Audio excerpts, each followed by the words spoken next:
neza ariko dufashe abiwacu tuve muri low income kuri middle class. Dore Mr. President Kagame nukuri na printinze 2050 vision ndayifite hano ndayisoma every word, and that's what I want to do.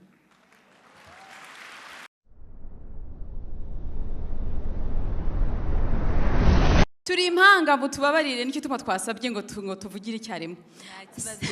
Murakoze President, reka mbanze mahere kuri 2013 muri Toronto mwaradusuye muri Canada. Sinzi uko mutwibuka ariko twari impanga twaharagurutse turabyina kugeza muduhaye ijambo. Cyo gihe muri duhaye naravuze nti mutubabarire turi very persistent ariko haturi kuri mission. Iyo mission twashakaga ikibanza muri kiduhe twubakira abaturage, twubaka amashuri, twubaka amazu. Muri 2013 cyo gihe mwaravuze ngo ariko biroroshye ngo vugana hano na RDB bazakibaha icyo kibanza. Mwarakiduhaye kandi twari kumwe n'abazungu benshi dukorana muri Canada. Baravuga ngo mama aravuga ngo mudasenga musenga Imana ifite plan. Tugiye twumva ngo niho aeroport zizaza n'ibindi byose tutimana irashimwe. So, reka ngere kuri point. Since we talked to you in 2013, we have raised over $1 million Canadian. Twarahubatse, haruzuye, hari amazu, abaturage, amashuri y'abana, turabagaburira. N'abaministre baza kudusura, duherukanye na Ministre Asumuta Kiriyo. Aravuga ngo iyi modo mufite niyo y'igihugu dukeneye kugenderaho. So then, ndagira ngo mbashimire, mwaduhaye ikibanza. Kandi je nabutoye ni philanthropy only to volunteers. Je ndi umwarimu w'impumyi nkora Braille. I produce Braille for living with the government of Canada. Uyakora na Immigration Canada. Ariko kubera ko twavuze ngo tuzahahe neza ariko dufashe abiwacu tuve muri low income kuri middle class. Dore Mr. President Kagame nukuri na printinze 2050 vision ndayifite hano ndayisoma every word, and that's what I want to do. Bukuru andusha iminota 3 niwe ajya avuga ariko reka mvuge ijambo rimwe. Banyarwanda bacu n'inshuti z'abanyarwanda, ibyo dukora twohereza $200,000 by'amadolari ku mwaka bituva muri twebwe n'inshuti zo muri Canada on a volunteer basis. So let me challenge you, nkuko President Kagame abikora on behalf of a government, reka tubikore as a community. Government hikore yonyine. Oh yeah. Murakoze, we love you so much. Right. Thank you so much.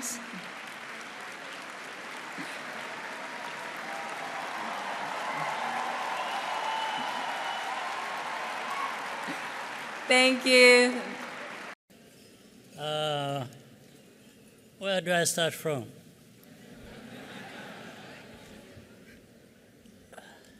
So to our ambassador,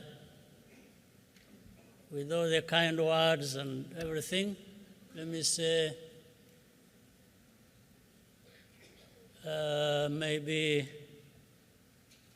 Rwanda got the leadership Rwanda deserved.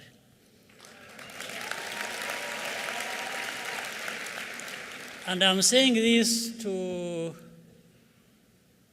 remind all of us that nothing works just because of one person, one leader, but things work because of the collective effort. So for Rwanda to deserve, as I said, the leadership they got, it's indeed because Rwanda and Rwandans together have done things that therefore they deserve to be moving in the right direction. So thank you. Now, I'm here, I've been here for the last couple of days for a number of reasons. The first was the invitation I received to come and join and be part of prayer breakfast. And I thank Grace, whom I see here in front of me in this. We had breakfast. So everything went according to plan. I'm grateful.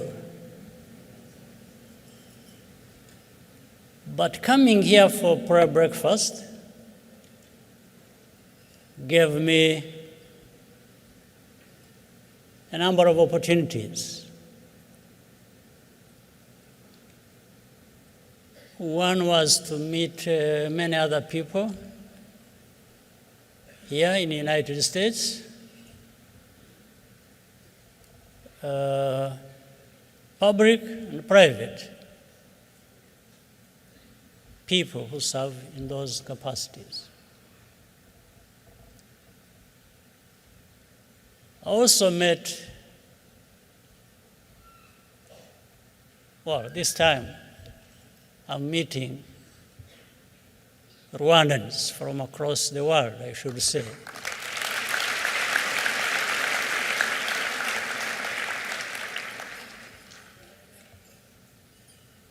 Meeting Rwandans in this sense, Rwanda Day is not just another addition to the program I had.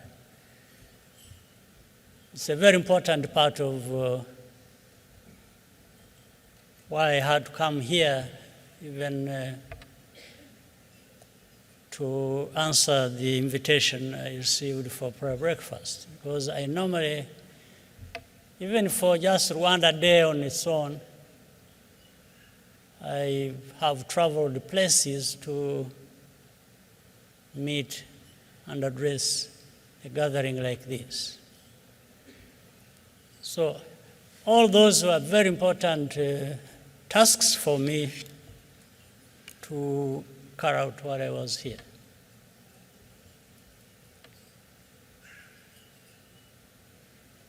The other part is equally important. I want to take this moment to thank. Let me start with Rwandans who have come from all over the world and are here with us, and we are going to have a good conversation. But I want to thank the friends of Rwanda who have not, who are no longer just friends. They have become Rwandans, they've become family, if I will say.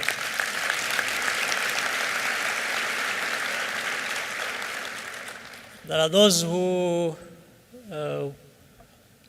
have just spoken to us. Senator Inhofe, Pastor Rick, and there are many others sitting here in this audience that I have seen and can see now, and others.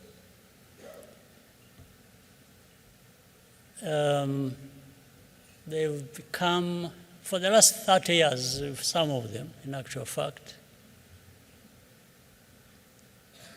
part of who we have become and who we are.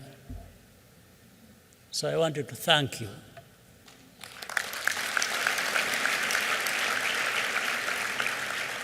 I won't take the risk of naming them. I don't want to leave anyone out of the list that I would wish to spell out. They are here. Anyway, that's the most important thing. And I can see them. And I can thank them when they are here.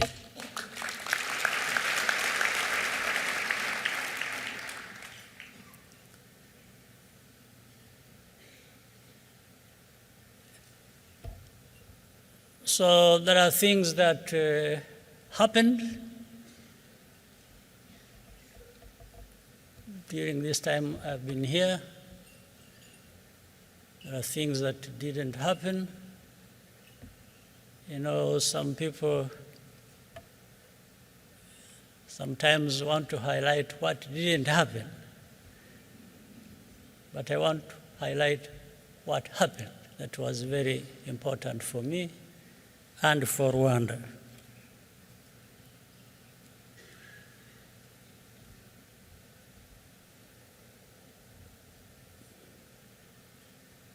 Our journey has been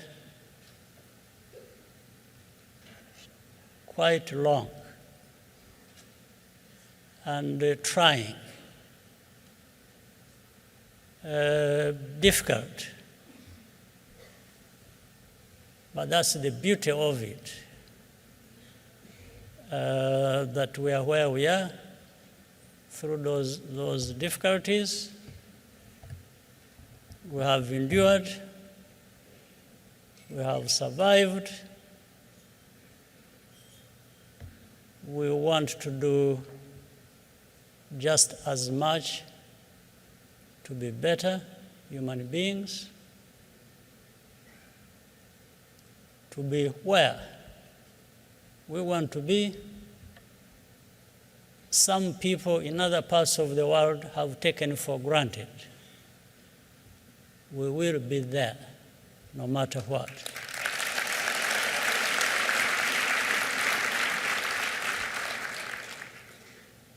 This is what we said from the beginning.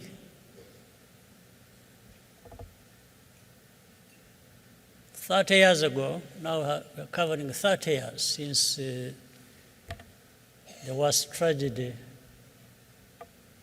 in our country. But we believed.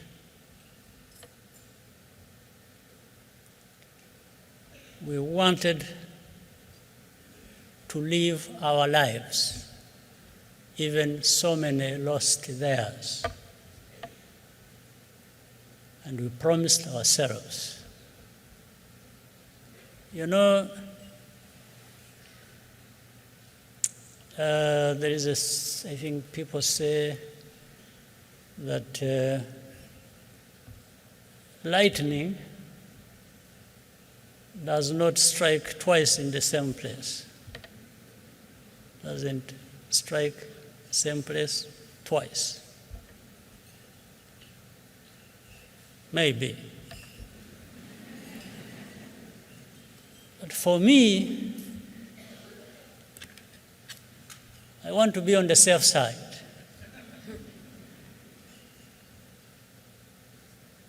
I would rather make sure and prepare for a situation where Rwanda, that was struck once badly in 1994, will not be struck again.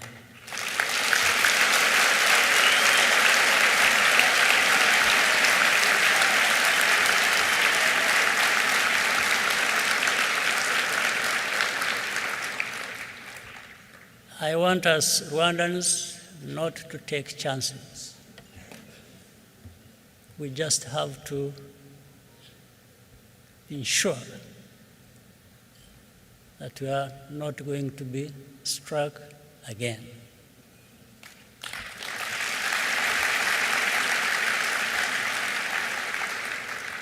And that is possible. We just have to prepare our defenses, build our capacity. With the lightning, which I was giving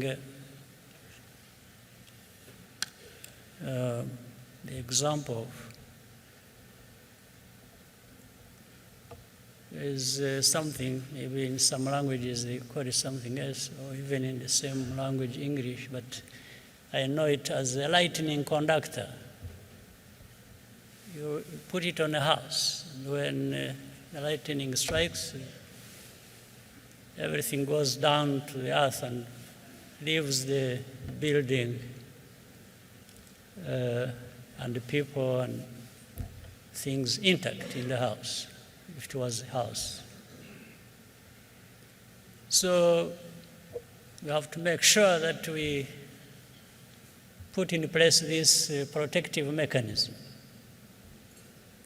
And that's going to be by every one of us being prepared and working together to ensure that that does not happen again.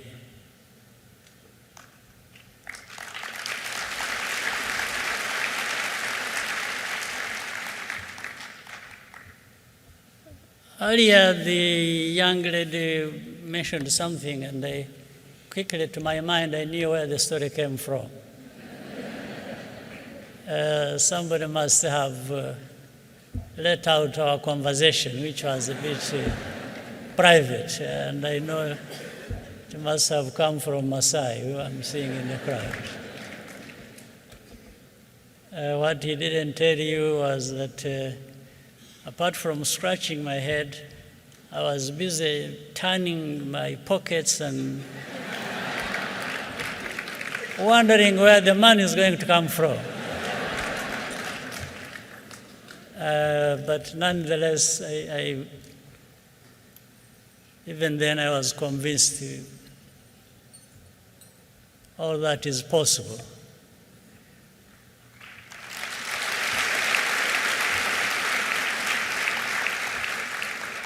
It is possible, it's going to be possible in many other cases because of what I said earlier, just working hard, preparing ourselves, learning lessons from our past and history, building on that, moving ahead into our future, which must be better than our past.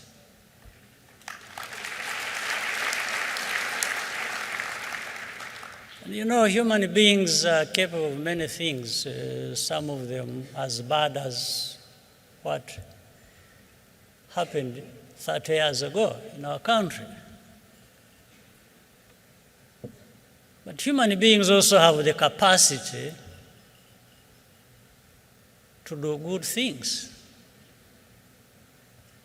Like Rwandans have repaired what was destroyed, including our lives, and we are much better now than we were 30 years ago.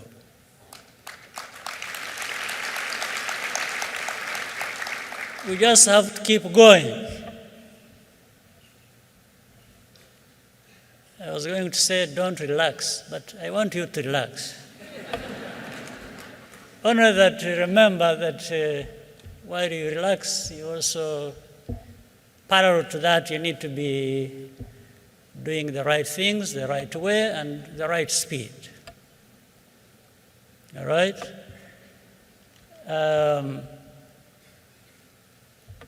I've also heard people say, if you want to go fast, you go alone.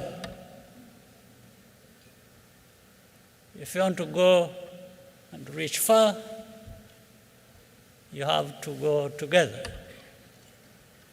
You know, I want us to go together,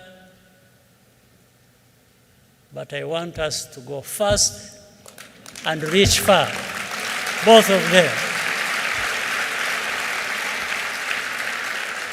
I don't think there is any contradiction.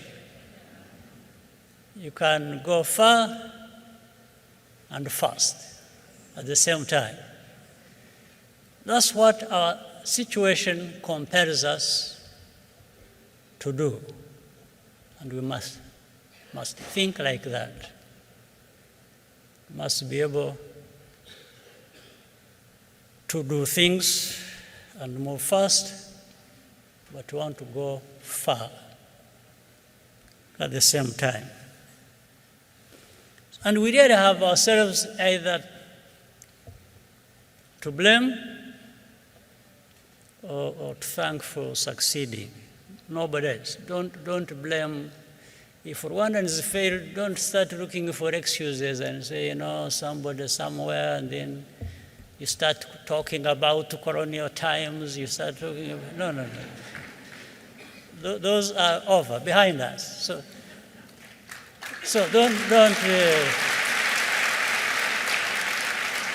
let's not use an excuse. We must, though of course in our region and we see on our continent, we still have a lot of problems to overcome, but they can be overcome. There's no question about it. And we need to keep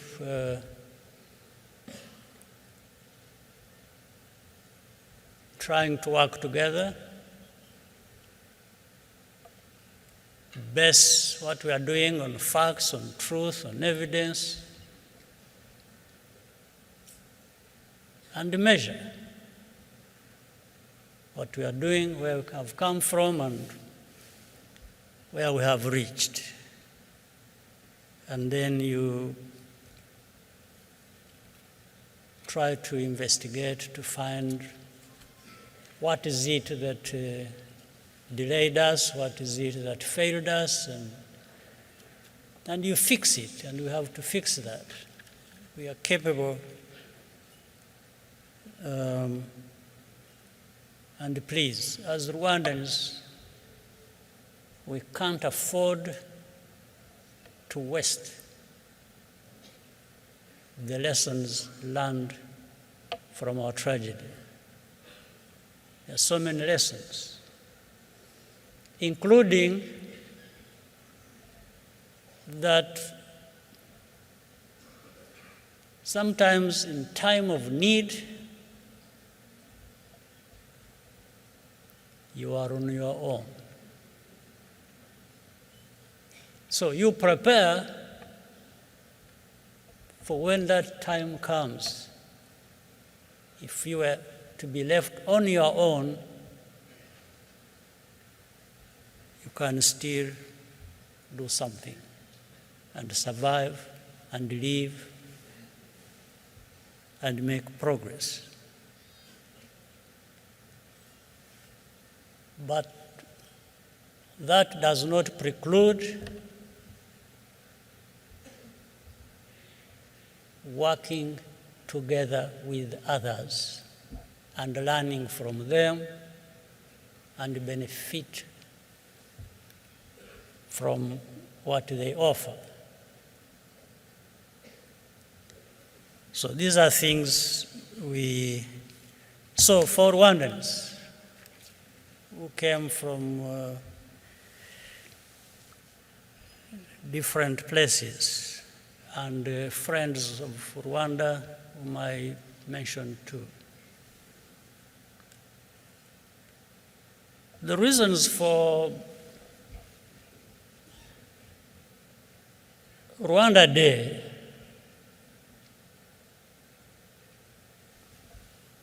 to start with is to make sure that every Rwandan who is outside of Rwanda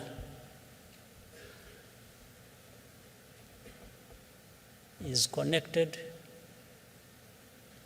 with his or her home wherever they are.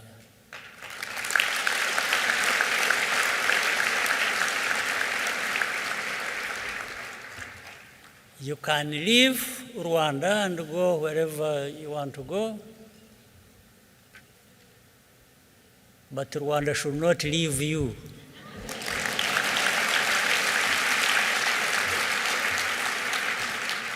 It stays with you. So maybe if you stayed with it in some form, it's good for all of us. It's good for Rwanda, it's good for you. And it is doable. That's why whenever I have an opportunity, we have this Rwanda Day. We have had so many here in the United States. We have had more than a dozen of them. We have had them in Canada, in Europe, in Africa itself, in Asia, but more here in the United States. And we will have more Rwandans.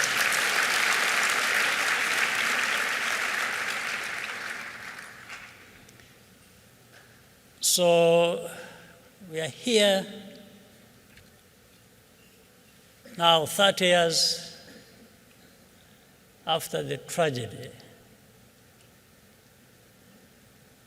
And I know since 94, many of you are about that age, 30 years, plus, minus, but around that.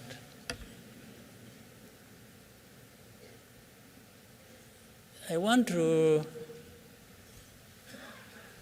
ensure that we understand that our future, your future, is in your hands.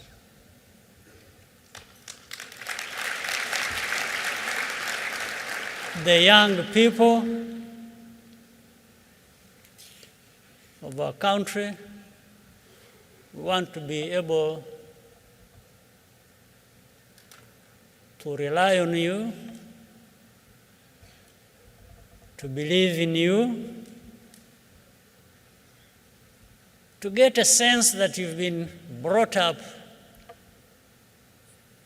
in a manner that is going to be meaningful and to put Rwanda in a place where it deserves to be. It's upon you. Those are choices that you have to make. And I don't see why you wouldn't make those good choices that will enable it to happen as we want it. So those in business, in politics, in philanthropy, in faith organizations and different things, we welcome you. We thank you for many things you're already doing. But we have to be aware there is more to come. There is more expected from all of us. So that's the pleasure of being here and thanking you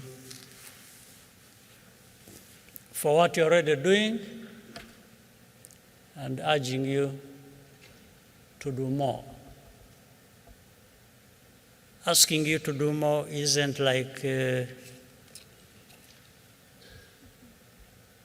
making you feel that what you're doing is a thankless job,